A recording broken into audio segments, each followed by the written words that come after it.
মহারাজ, আমি তাকে ধরতে গিয়েছিলাম। আমি শপথ করেছিলাম জীবিত ধরে আপনাকে তুলে দেব, কিন্তু আমি পৌঁছানোর আগেই সে পাহাড় থেকে লাফিয়ে পড়ল, বেছে নিল মৃত্যু। কি বললে? সে মরে গেছে? হ্যাঁ মহারাজ, সে নিজেই মৃত্যুকে বেছে নিল। সে বোকা ছিল, বোকা। সেনাপতি, রাজকন্যা যে মারা গেছে তার কি প্রমাণ আছে তোমার কাছে? মহারাজ, আমি দুঃখিত, আমি সেটা প্রমাণ করতে পারছি না।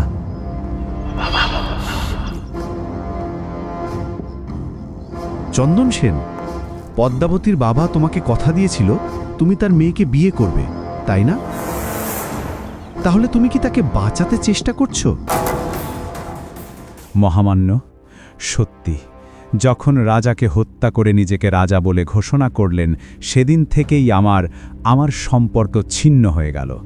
রাজকন্যা পদ্মাবতী এখন তোমার শত্রু। হে রাজা, সে আমারও শত্রু।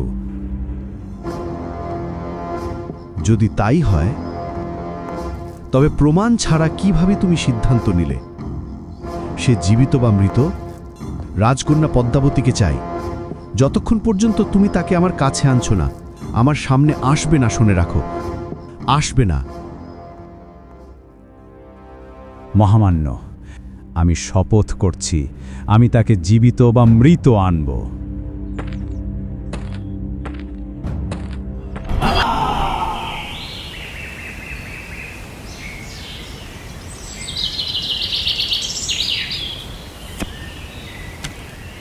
মামা, আমরা জঙ্গলের ওদিক থেকে কিছু ফল নিয়ে আসছি। খুব বেশি দূরে যাবে না, আর তাড়াতাড়ি ফিরবে বাচ্চারা। হ্যাঁ মামা, চলো ভাই, ফল পেড়ে আনি। ঠিক আছে, চলো।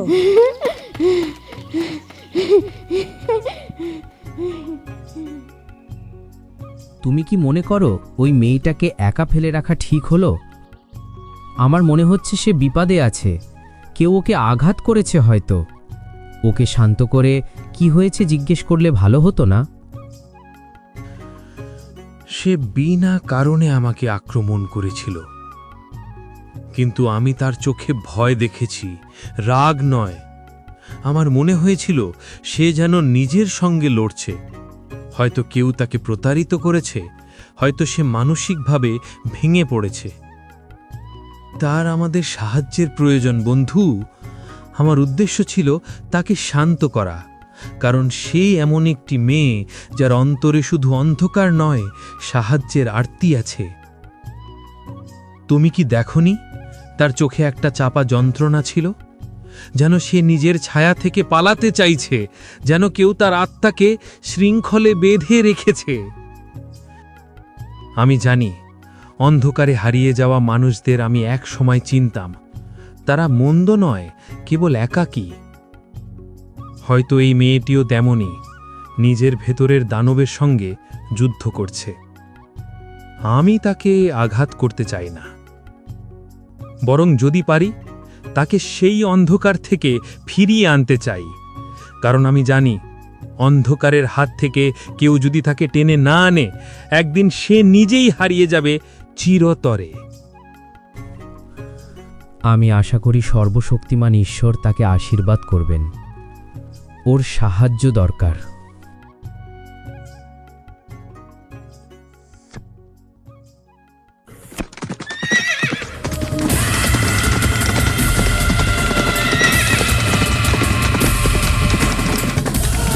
ভাই, শুনছিস? হ্যাঁ ভাই, বলো কি হয়েছে? আমার মনে হয় আমরা যে জায়গায় মেয়েটাকে রেখে এসেছি সেখানে সৈন্যরা যাচ্ছে ভাই। তাহলে চলো মামাকে জানাই। ঠিক আছে।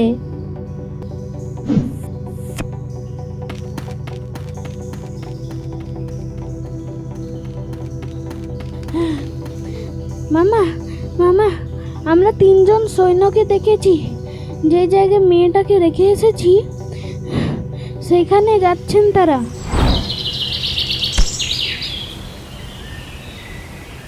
মনে হয় বাঘের মাথাওয়ালা লোকটি চলে গেছে। সে কে? কেন আমার নাম জানতে চাইছিল? আমার কাকা, যিনি আমার বাবার মতো, তিনিই আমার শত্রু।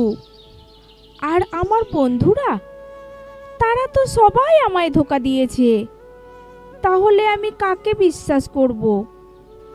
এ রাজ্যের প্রতিটি কোণায় এখন অবিশ্বাস আর বিশ্বাসঘাতকতার বিষ লেগে আছে। বাবা গো, তুমি যেখানেই থাকো দয়া করে আমাকে শক্তি দাও, যাতে আমি বজ্ররাজকে, যিনি আমার কাকার ছদ্মবেশে আছেন, তাকে শেষ করতে পারি, তোমার মৃত্যুর প্রতিশোধ নিতে পারি, তোমার রাজ্যকে এই শয়তানের হাত থেকে রক্ষা করতে পারি।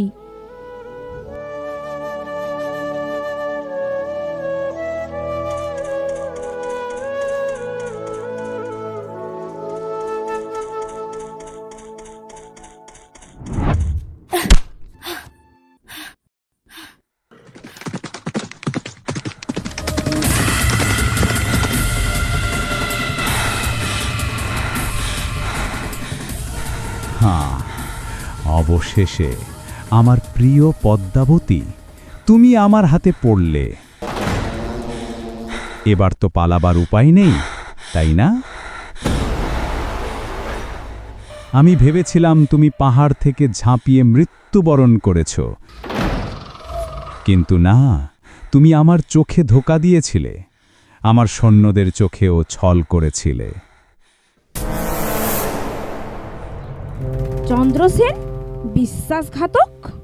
তোমার কারণে আমি মরব না। আমি রাজ রক্তে জন্মেছি। মৃত্যুর আগুনকেও আমি হাসি মুখে আলিঙ্গন করি। আমার রক্তে ধুকধুক করছে প্রতিশোধের শপথ। তোমার গুরুকে মেরে আমি নেব আমার পিতার প্রতিশোধ। আমার সামনে মাথা উঁচু করে চ্যালেঞ্জ করো না।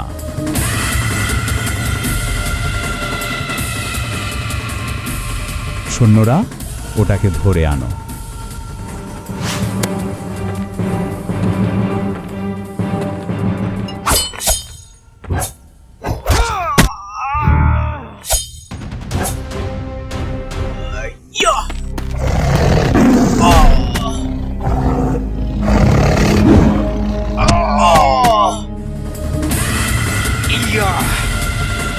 তুমি একটি অবুঝ বন্য প্রাণী আমার মতো মহান সেনাপতির উপর হাত তুললে? যাও বলছি, এখান থেকে চলে যাও। তুমি একটি মেয়েকে হত্যার চেষ্টা করলে, সেটাই তোমার কাপুরুষত্বের পরিচয়। আর আমি কেন চলে যাব?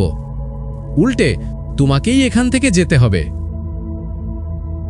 এই অপরিচিত মেয়েকে তুমি কেন সাহায্য করছো? আমার নাম বাঘেশ্বর, আমি নির্বাচিত।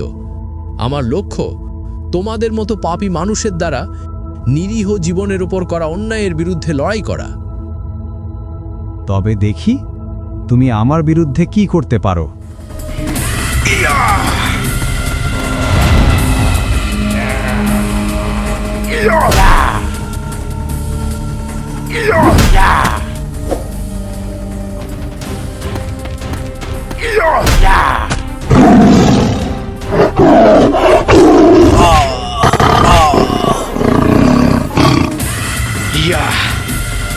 শোনো অনারি বাঘ, আমি তোমাকে ছাড়ব না। অপেক্ষা করো, আমি আবার ফিরে আসব।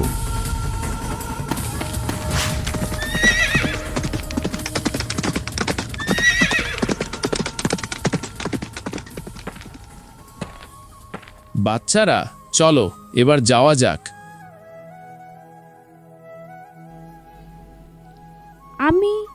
আমি কিছু বলতে চাই।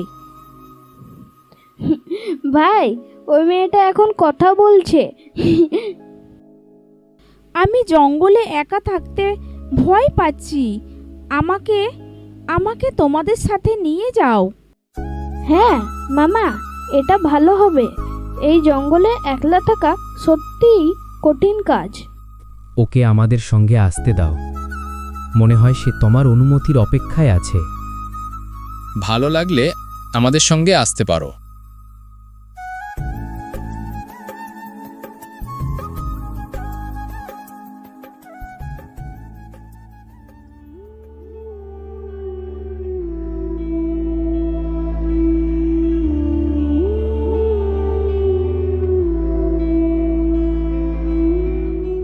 আমি রাজাকে প্রতিশ্রুতি দিয়েছিলাম রাজকন্যা পদ্মাবতীকে ধরে নিয়ে আসব, কিন্তু সেই প্রতিশ্রুতি আমি রাখতে পারিনি। আর এই অপমান আমি নিজেকে নিয়ে বাঁচতে পারব না। রাজার দয়া কিংবা ক্রোধ কোনোটাই আমার কাছে আর গুরুত্বপূর্ণ নয়। গুরুত্বপূর্ণ হলো আমার কথা, আমার মান, আমার শপথ। তাই শপথ করছি, রাজকন্যা পদ্মাবতীকে না পাওয়া পর্যন্ত আমি রাজার দরবারে ফিরব না।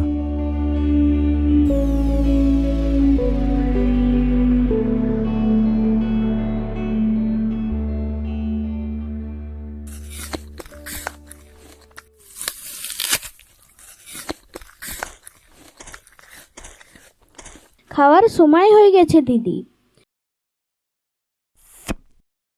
খেয়ে নাও, তোমার খিদে লেগেছে। ঠিক আছে। তোমার নাম কি? আমি রতন। আর তোমার নাম? আমি পদ্মাবতী।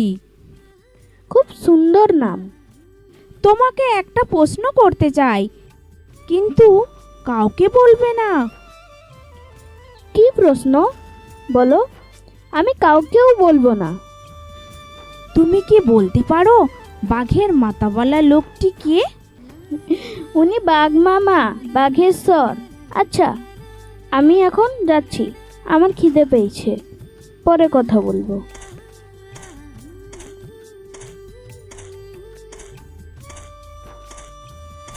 সে তোমাকে কি বললো ভাই? কেবল নাম নিয়ে কথা হয়েছে। সে মামাকে বাঘের মাথাওয়ালা লোক বলেছে। এটা তার সাথে সত্যিই অভদ্র আচরণ। সে কি আমার নামও জিজ্ঞেস করেছে? না, তোমার নাম জানতে চাইনি। ভালোই হয়েছে যে সে আমার নাম জিজ্ঞেস করেনি, কিন্তু যদি করত তাইলে তাকে বলো না যে আমি গোরাজ। নিজের নাম নিয়ে লজ্জিত হওয়ার কি আছে? তোমরা আমাকে গোরাজ ডাকলে আমার আপত্তি নেই, কিন্তু অন্যরা যখন ডাকে তখন লজ্জা লাগে। কি হয়েছে মামা? আমার খাবার দাও। ইস, আমি তোমার খাবারের কথা ভুলে গেছি। এই নাও।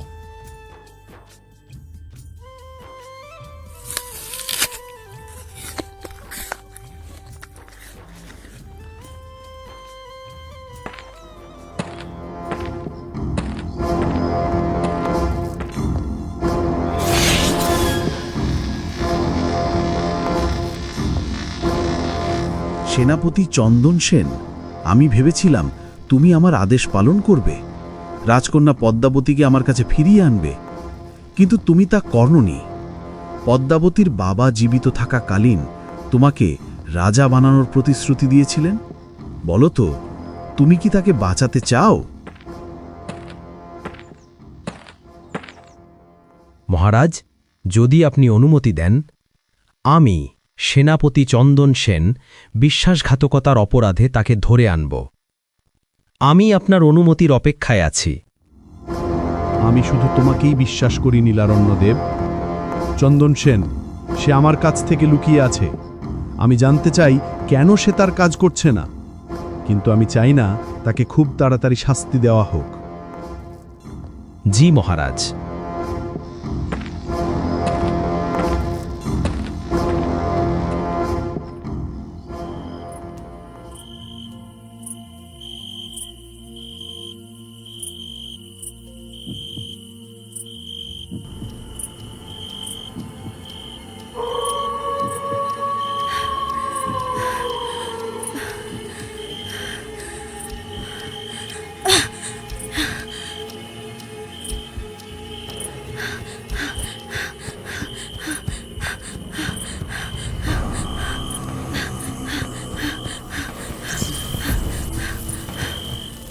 পদ্মাবতী, আমাকে ভয় পেও না।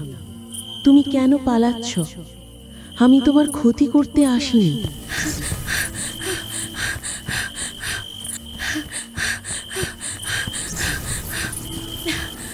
আমার পথ ছেড়ে দাঁড়াও। কেন আমায় ভয় দেখাচ্ছ? দয়া করে আমাকে একা থাকতে দাও। না রাজকন্যা, তোমাকে আমায় ভয় পেতে হবে না। আমি তোমার পাশে এসেছি সাহায্য করতে। বলো তো, তুমি অন্ধকারকে এত ভয় পাও কেন? তুমি জানো না আমি কত কিছু হারিয়েছি। প্রতিটি রাত আমার কাছে অভিশাপ হয়ে ফিরে আসে। আমি শুধু একটু শান্তি খুঁজছি, একটু নিঃশ্বাস নিতে চাই। অন্ধকার না থাকলে দিনের আলোর মাধুর্য কে জানত? মৃত্যু না থাকলে জীবনের আনন্দই বা কে চিনত? তুমি কে? তুমি কেমন করে এমন কথা বলছো?